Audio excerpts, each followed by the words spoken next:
मिथिला की पवित्र भूमि पर उस दिन सूर्य भी कुछ अधिक दिव्य चमक रहा था। जब राम, लक्ष्मण और गुरु विश्वामित्र नगर में प्रवेश करते हैं, जनकपुर की गलियों में मानो उत्सव स्वयं जन्म ले लेता है। उधर राजमहल के बगीचे में पुष्प चुनती जानकी अचानक सामने से आते राम को देख ठिठक जाती हैं। क्षण भर के लिए समय थम जाता है। राम की शांत दृष्टि और सीता की विनम्र मुस्कान, दोनों के मन में कुछ अनकहा जाग उठता है।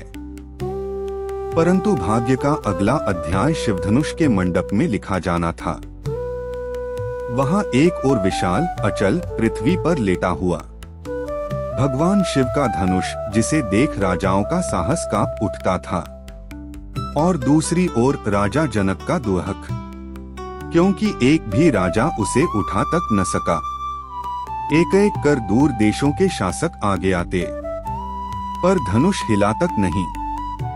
गर्जना, क्रोध, प्रयास सब व्यर्थ। राजा जनक ने आकाश की ओर देखते हुए कहा, क्या पृथ्वी वीरों से रिक्त हो गई है? तभी गुरु विश्वामित्र ने संकेत किया और राम शांत भाव से आगे बढ़े। न कोई अहंकार, न कोई प्रदर्शन, बस धर्म को निभाने की एक सहज प्रेरणा। मंडप में सन्नाटा छा गया। राम ने शिवधनुष को स्पर्श किया और वह महान धनुष, जो युगों से लेटा हुआ अडिग था, उनके स्पर्श मात्र से करवट लेने लगा। धीरे धीरे, अत्यंत सहजता से उन्होंने धनुष को उठाया, मानो दिव्यता स्वयं उनके हाथों में साकार हो गई हो। सबकी आंखें आश्चर्य और विस्मय से फैल गईं। राजा जनक, विश्वामित्र, लक्ष्मण सब इस अद्भुत दृश्य के साक्षी बन गए।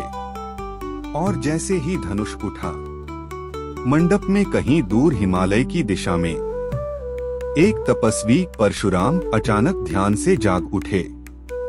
उनकी तेजस्वी आंखें खुली और उनके आसपास की वायु कांप उठी, मानो उन्हें किसी असाधारण घटना का आभास हो गया हो।